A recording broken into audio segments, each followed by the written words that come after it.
Baik. Okey, sekarang saya dengan anak dia yang sulung iaitu Atika. Okey, Atika. Baik.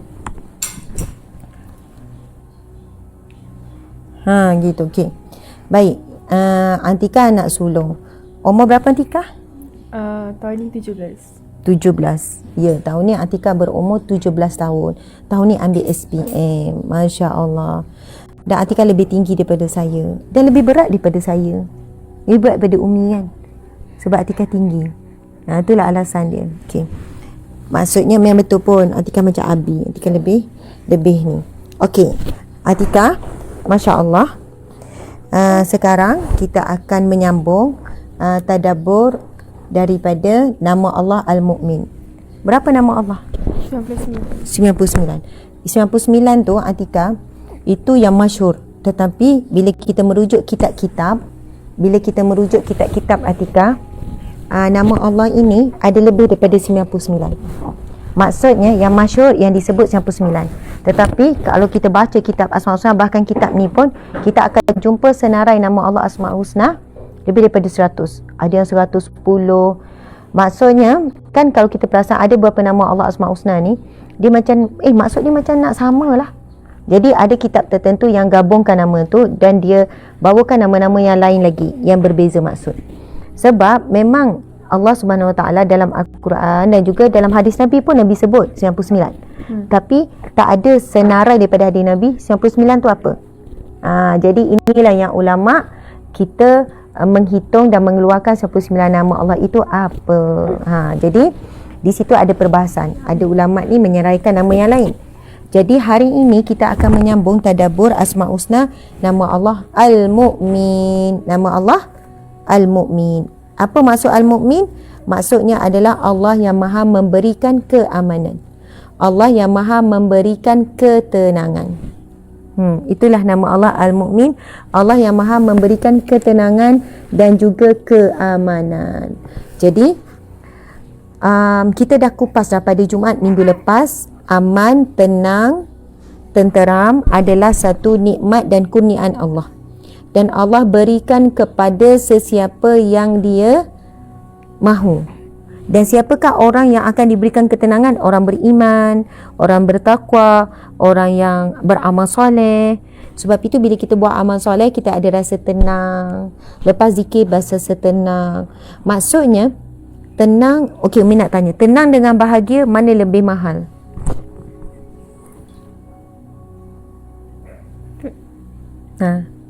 Cepat Tika. Tenang akan bahagia. Bahagia belum tentu tenang.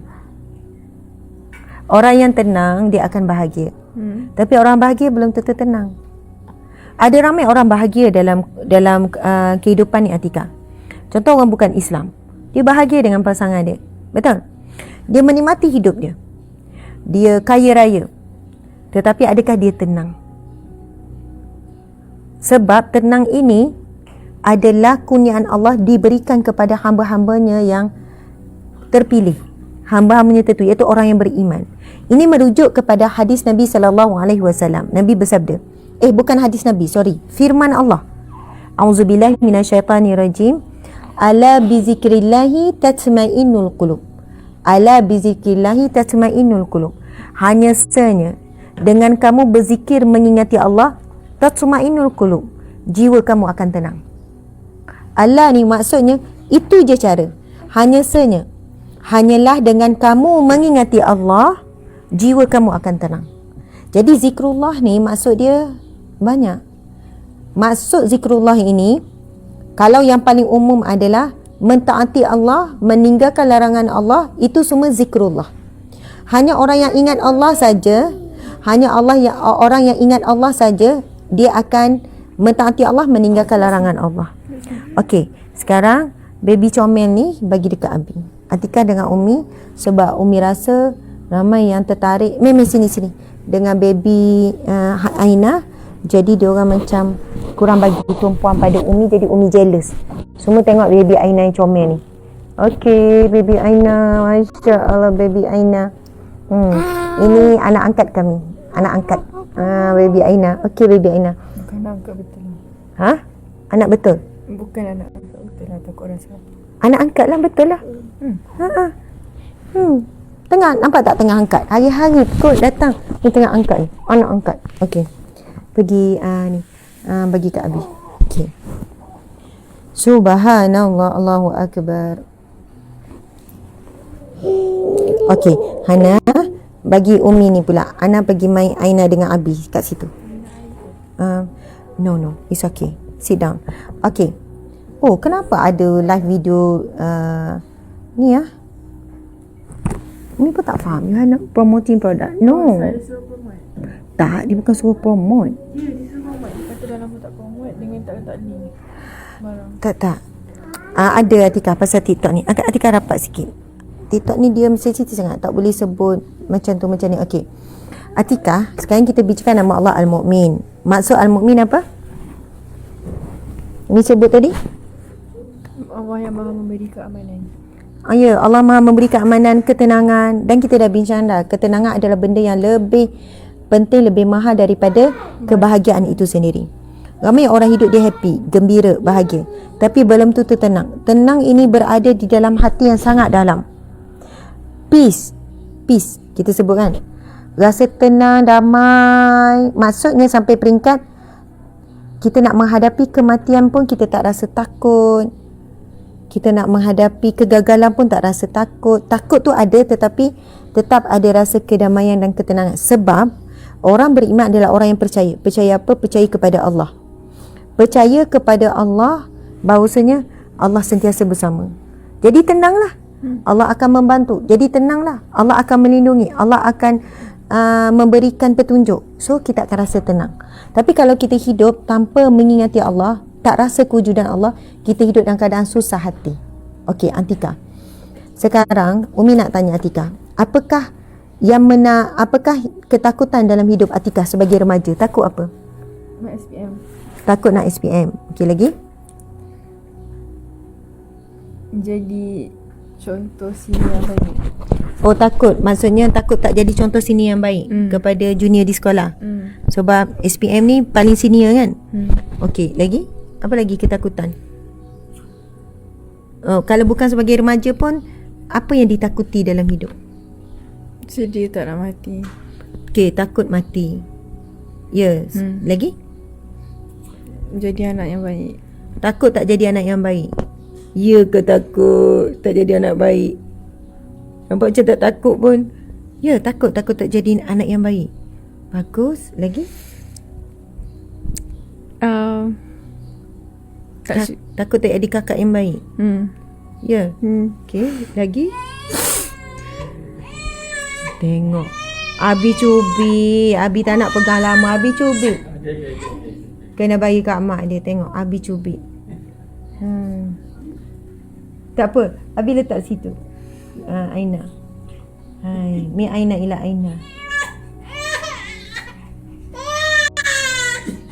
Sedaplah dengar suara budak. Ya Allah. Kan? Habis saja je tak nak pegang baby lama-lama dia pergi cubit. Tak, saya tak cubit pun. Okey, Atika. Apa lagi ketakutan? Tengok Abi tu takut Umi pula. Takut Umi ke? Tak takut. Masya Allah. Okey, lagi takut apa lagi? Takut hantu? Tak. Lagi? Takut Umi marah. Oh, ya. Okey. Subhanallah. Okey, baik. Ketakutan yang tidak diuruskan ataupun tidak diuruskan lah, dia akan merampas ketenangan. Betul tak ni? Merampas kebahagiaan. Jadi Islam ini agama yang sempurna. Islam ini agama yang Atika, dia mengajarkan kita bagaimana nak bukan sekadar menguruskan kehidupan, menguruskan rezeki, menguruskan kesihatan, tetapi menguruskan perasaan. Dan antara perasaan yang banyak merentap kebahagiaan ataupun ketenangan adalah ketakutan. Dalam kitab yang kita baca ni, subhanallah, ada 5 ketakutan paling utama dalam diri manusia. Pertama, takutkan sakit dan juga takut mati. Takut ada penyakit kronik apa semua kan, dan takut mati. Sama ada pada diri sendiri ataupun pada orang tersayang. Atika takut tak Umi Abi mati? Kan? Itulah contohnya. Yang kedua, manusia takut pada kegagalan. Atika takut SPM tu sebenarnya bukan takut SPM, takut fail, takut tak cemerlang. Maksudnya itu dalam kategori takut pada kegagalan. Ana takut Atika dan Sarah mati. Oh, Hana takut Atika Sarah mati. Sebab Hana sayang Atika Sarah. Masya Allah. Bagusnya. Okey, baik. Jadi kita doa, kita kumpul balik di syurga. Betul? Okey, makasih di atas penampilan. Okey. Nanti Hana duduk balik kat situ ya, jadi penonton. Okey. Lepas tu yang ketiga, takut diperkatakan orang. Takut orang kata, takut orang hina, takut orang kecam, takut orang mengompat, takut orang fikirkan pandangan orang. Betul tak Tika? Okey. Lepas tu yang keempat, manusia takut akan kemiskinan. Hidup susah sebab manusia lebih suka hidup senang. Memanglah, itu fitrah. Jadi takut hidup susah, itu ini, jatuh, bankrupt, apa semua. Okey, yang kelima, manusia takut kehilangan kasih sayang. Takut suami dah tak sayang, isteri dah tak sayang, takut umi abi tak sayang, takut anak-anak tak sayang, takut kawan-kawan tak sayang, takut orang yang kita sayang orang lain. Macam tu. Subhanallah. Atika takut tak kalau abi sayang orang lain? Takut? Ya. Tengok abi jeling. Kalau abi sayang orang lain? Akan ikat Abi. Ikat? Ha. Ikat lepas tu? Akan suruh duduk dalam bilik sehari. Ya. Tak keluar-keluar? Tak. Dahsyatnya. Kita akan lakukannya bersama-sama. Dengan anak-anak semua kita ikat. Wih, dahsyat soalan. Tuan puan saya minta sekalian. Okey, sekarang kita bagi tumpuan sikit. Itu perbualan yang kami ni sebenarnya anak beranak biasa je lah, buah-buah borak tu biasa. Ni, bertenang. Gitu. Okey, tuan-puan dan puan Allah sekalian. 5 ketakutan yang biasa dilalui oleh manusia. Takut kematian dan kesakitan diri sendiri ataupun orang tersayang. Takut pada kegagalan. Sama ada kegagalan kita ataupun takut kegagalan anak, kegagalan pasangan. Takut diperkatakan orang. Okey, takut akan kemiskinan ataupun kesusahan. Takut kehilangan kasih sayang. Jadi, yang minggu lepas, pada Jumaat lepas, kita dah kupas tentang bagaimana nak menguruskan rasa takut dengan kematian. Sehingga kan kita berkongsi doa yang berkaitan. Dan doa tu telah di-share dah ditulis. Hari ini kita nak kupas sikit sahaja insya-Allah, iaitu tentang takut pada kegagalan. Bagaimana nak menghadapi takut pada kegagalan. Okey, saya baca ya. Manusia sangat takut menemui kegagalan dalam hidupnya. Sedangkan Allah menyatakan bahawa seseorang itu akan dikurniakan apa yang telah diusahakannya. Itu janji Allah. Siapa yang berusaha dia akan dapat. Siapa yang bersungguh-sungguh dia akan dapat apa yang dia usahakan. Jadi itu janji Allah. Apa yang kita perlu buat, ketakutan menghadapi kegagalan adalah berusaha. Orang yang berusaha sebenarnya tak takut gagal. Ada orang kata takut kahwin. Ada yang kata takut kahwin. Ya. Atikah takut tak kahwin? Takut tak? Tak fikir lagi. Tak fikir lagi? Atikah fikir kalau nak kahwin umur berapa? 24. 24? Tak tahu. Kenapa 24? Nak belajar dulu. Habis belajar? Sampai 24? Kau dah jumpa masa belajar? Suruh tunggu. Suruh tunggu sampai habis belajar. Boleh kawal perasaan, boleh urus. Alhamdulillah. Tak apa, kita tengok bila masa tu tiba. Yang penting sekarang, Atikah dah berdoa belum supaya dikurniakan pasangan yang baik? Belum. Macam cerita ni hari tu kan, yang didoa setiap hari tu. Bukanlah suruh doa setiap hari, tapi ada tak sekali-sekala doa supaya terlintas ke minta Allah berikan pasangan yang baik? Belum. Ish bertuah lah anak Umi ni. Okey, kan Umi cerita, Umi kan dah start berdoa untuk dapat suami yang baik. Start daripada sekolah menengah lagi Umi dah berdoa. Lepas tu Atikah, Umi Abi pun doa untuk anak-anak. Tapi Atikah pun kena berdoa untuk diri sendiri. Memang Atikah tak plan, betul kan? Atikah tak fikir lagi. Umi tahu kadang-kadang remaja hari ni kan, bila cakap contoh macam Sofwan, bukan remaja, Sofwan kecil tu. Padahal tak tanya pun dia, tapi dia selalu dia cakap, Sofwan tak nak kahwin. Kenapa tak nak kahwin? Sebab kiamat dah dekat. Itulah jawapan kalau Sofwan, sebab kiamat dah dekat. Kalau kahwin nanti tak sempat nak buat benda yang baik-baik, sibuk nanti dengan ni. Okey. Tetapi Atika, Umi nak tanya Atika, susah ke senang nak dapat pasangan yang baik? Susah ke senang? Susah. Susah. Itu bukan perkara yang mudah. Lagi akhir zaman, nak dapat pasangan yang baik, yang soleh, yang boleh menerima kita, kekurangan kita, yang boleh mendidik kita, yang bertanggungjawab. Umi dah ambil seorang. Jadi bukan senang Atika. Mesti ada kebimbangan tu kan. Sebab tak ada orang takut nak kahwin. Sebab sebelum kahwin okey, lepas kahwin rupanya perangai menyakitkan hati, menjikirkan. Nak pisah tak boleh, dah jadi pasangan, dah kahwin, dah terikat dalam sebuah perkahwinan. Jadi ketakutan dalam Islam ini, Nabi SAW ajarkan kita uruskan ketakutan dengan doa. Doa itu salah satu usaha, tapi ada usaha lah. Jadi Atika, saya pada Umi Abi berdoa untuk jodoh yang baik, pasangan baik untuk anak-anak. Atika kena start dah berdoa. Betul tak Umi pernah kata kena berdoa dah? Jadi dah kena. Jadi hari ni Umi okey. Jadi Atika memang mungkin akan malu nak berdoa dengan Allah. Ya Allah, berikanlah aku pasangan baik. Macam malu kan nak sebut, betul tak? Macam malu. Tapi dengan Allah tak perlu malu. Sebab rahsia kita Allah jaga. Aib kita pun Allah jaga. So, kita kena minta dengan Allah sebab untuk diri sendiri. Orang lain berdoa untuk kita dengan kita berdoa untuk diri sendiri, sudah tentu ada perbezaannya. Fikir tak fikir nombor 2, tapi doa dulu. Sebab Atika dah tingkatan 5. Atika dah umur 17 tahun. Kalau fikir dapat SPM, kalau masa zaman belajar, Umi nikah umur 22. Jadi subhanallah, ketakutan itu diuruskan dengan doa. Kemudian adalah usaha yang menyusul hasil pada doa. Okey, Masya Allah. Jadi subhanallah, muslimin muslimat, manusia sangat takut menemui kekekalan dalam hidupnya, sedangkan Allah menyatakan bahawa seseorang itu akan digunakan apa yang telah diusahakannya. Firman Allah Subhanahu wa taala, kita pegang sana.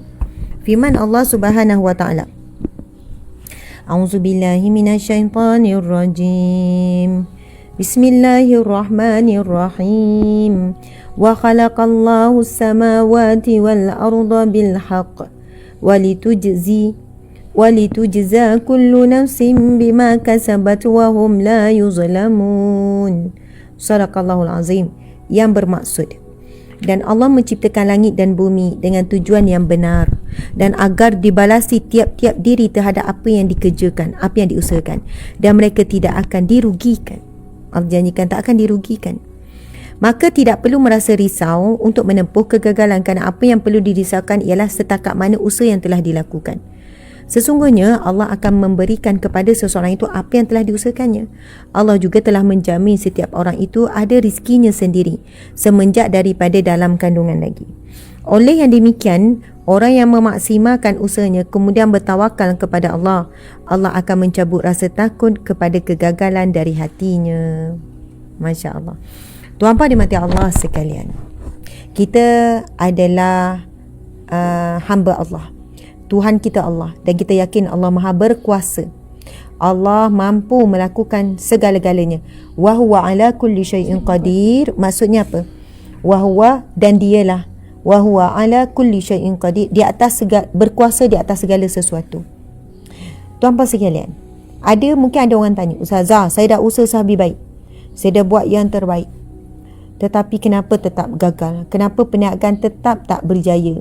Kenapa perniagaan tetap tidak memberangsangkan? Saya dah praktikkan dah ilmu yang saya belajar pada guru tu guru ni. Saya dah buat dah zikir tu zikir ni. Saya dah apa tip-tip sedekah apa semua saya dapat. Tetapi perniagaan saya tetap cukup-cukup makan dan selalu rugi dan masih tak boleh bayar hutang. Subhanallah, saya tak tahu lagi apa yang perlu dibuat. Tuan-puan sekalian, kegagalan adalah salah satu tangga kejayaan. Proses yang perlu dilalui sebelum berjaya adalah perlu melalui proses gagal, frust, tak berjaya, tak berhasil. Subhanallah.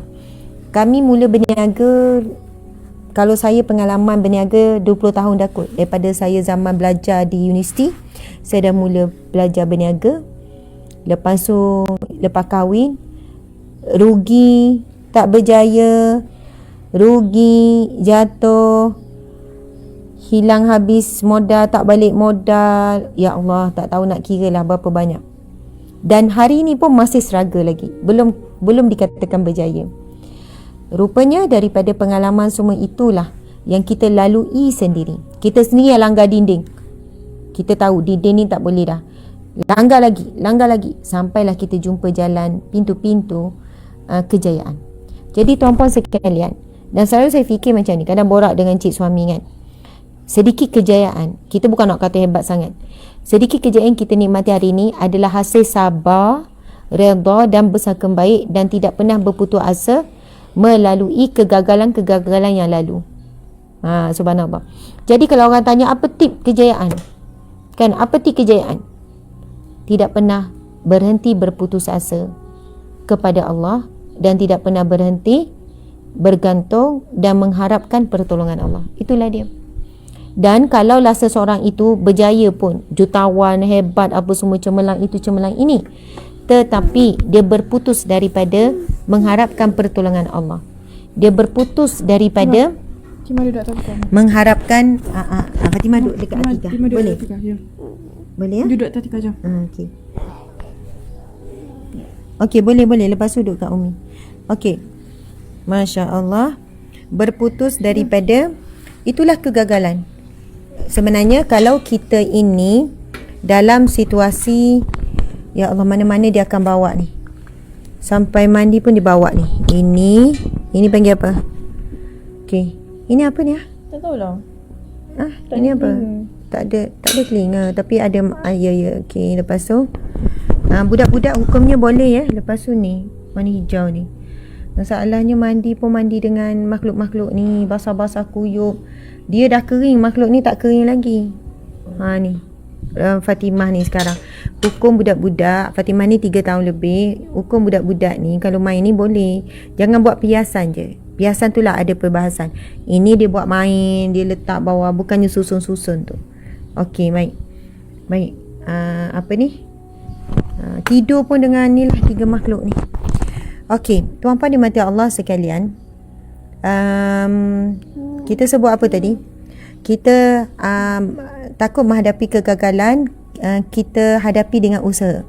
Sebab kalau kita lihat orang yang berusaha ni, dia fokus pada usaha. Hari-hari dia berusaha, usaha. Dan kita boleh tengok dia boleh kekal dalam momentum begitu, usaha tu tanpa henti tu sampai 10 tahun, 20 tahun. Dan dia tidak fokus kepada aku belum berjaya, perniagaan orang tu baru 2 tahun dah dia punya keuntungan begini, aku ni dah 10 tahun berniaga, macam ni je. Jadi dia fokus kepada usaha yang dia buat, maka dia tidak rasa dia perlu dibandingkan dengan orang lain. Walaupun ada orang usah-usah dia, kau sampai bila nak macam ni, hari-hari teruk kerja macam ni, tapi result macam ni. Kau tak apa, aku okey je, yang penting cukup makan, anak belajar elok, apa semua. Tuan-puan sekalian, kadang kita usaha ni, tapi Allah beri kejayaan bukan dalam bentuk yang kita sedang usahakan. Kita sedang usaha berniaga sekian-sekian, kita dah buat macam-macam, kontrol depan live, Allah Akbar. Okey, kita dah ni pun kalau tak pelaya, tak pakai tudung pun 3 tahun lebih. Tapi kadang orang kita ni kan, ustazah, anak ustazah tak pakai tudung. Jadi Fatimah ni okey, cover. Jangan nak sampai nampak ni baju tidur. Okey, baik. Tuan-puan dimati Allah sekalian, Atika cover ya, cover. Okey. Tuan-puan dimati Allah sekalian, masya-Allah. Kadang kita usaha berniaga gini-gini, tapi Allah berikan kejayaan bukan dalam bentuk perniagaan kita tu. Sebab kita bayangkan kalau berniaga berjaya, hasilnya adalah keuntungan berganda. Tapi rupanya Allah berikan kejayaan dalam bentuk yang lain. Anak-anak elok belajar, kejayaan dalam bentuk tu. Isteri pun okey, membahagiakan, menyejukkan hati. Suami pun okey. Kejayaan dalam bentuk yang berbeza daripada yang kita harap. Subhanallah, boleh jadi. Sebab Allah Maha mengetahui. Sekiranya mungkin kalau kita berjaya cemerlang, kan, lepas tu di jutawan begitu begini, rupanya akan menjadikan hubungan ramai mana jutawan apa, hubungan kasih sayang tu kurang. Berdoa tu kurang, bergantung pada Allah tu kurang. Jadi Allah berikan bentuk kejayaan yang berbeza.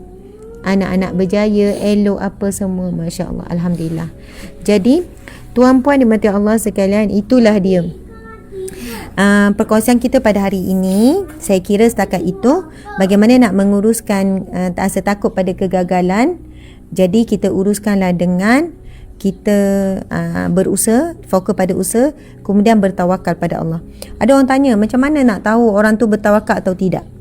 Tawakal ni boleh tengok pada sikapnya setelah dia berdoa Panas ni. dan dia berusaha. Orang yang kuat tawakal, dia paling kuat berusaha. Fatimah. Dia tak pernah putus asa dan berusaha. Itu orang yang tawakal. Nak main. Tapi kalau dia usaha-usaha tak berjaya, lepas tu dia putus asa, dia down, dia berhenti berusaha, dia berhenti mencuba sebab takut gagal apa semua, maka itulah tandanya dia kurang tawakal kepada Allah. Kurang tawakal. Burung tu, dia punya tawakal makanan dia setiap hari. Burung, Atika pernah tengok sarang burung? Lah? Dalam sarang burung ada tak peti ais? Tak ada. Ada tak dia simpan makanan banyak-banyak? Tak. Sebab ada selalu sarang burung ni kat rumah kami ni, pokok-pokok kat luar rumah ni ada sarang burung. Sarang burung kosong je, Atika. Tak ada TV, tak ada katil. Sarang burung kan? Tak ada makanan dia simpan. Burung ni dia keluar cari makanan setiap hari. Sebab itu Nabi SAW sebut, bertawakallah kamu sebagaimana tawakal burung. Sebab burung ni contoh binatang yang sangat yakin, yang mana dia tak simpan pun. Okey, dia cari-cari makanan, lepas tu dia simpan untuk esok, tak. Dia cari sekadar untuk hari ni, untuk makan hari ni, lepas tu dia tidur dengan tenang, esok cari lagi rezeki. Dan dia tak pernah pun berputus asa dan sangat yakin dengan Allah. Dan mungkin ada hari hujan, dia boleh keluar tak? Tak boleh keluar hari hujan. Kadang hujan dia berlindung. Nak terbang macam mana hujan? Tapi dia redha dengan ujian Allah tersebut dan dia yakin Allah tetap akan menjaganya. Ya. Lepas tu terbang pagi, dia naik atas pokok. Betul. Burung lepas terbang pagi, lepas tu dia kembali semula pada sarang dia di pokok. Tuan-tuan dimata Allah sekalian. Sebab itu Nabi sebut, barang siapa tawakal seperti tawakal burung, maka Allah akan cukupkan rezekinya. Masya Allah. Tapi kita ada simpanan juga. Ada simpan duit kat bank, ada simpan makanan, ada peti ais, ada beras. Maksudnya kalau kita tidur malam ni, kita tak adalah bimbang, esok kalau tak dapat rezeki pun ada makanan nak dimakan. Tapi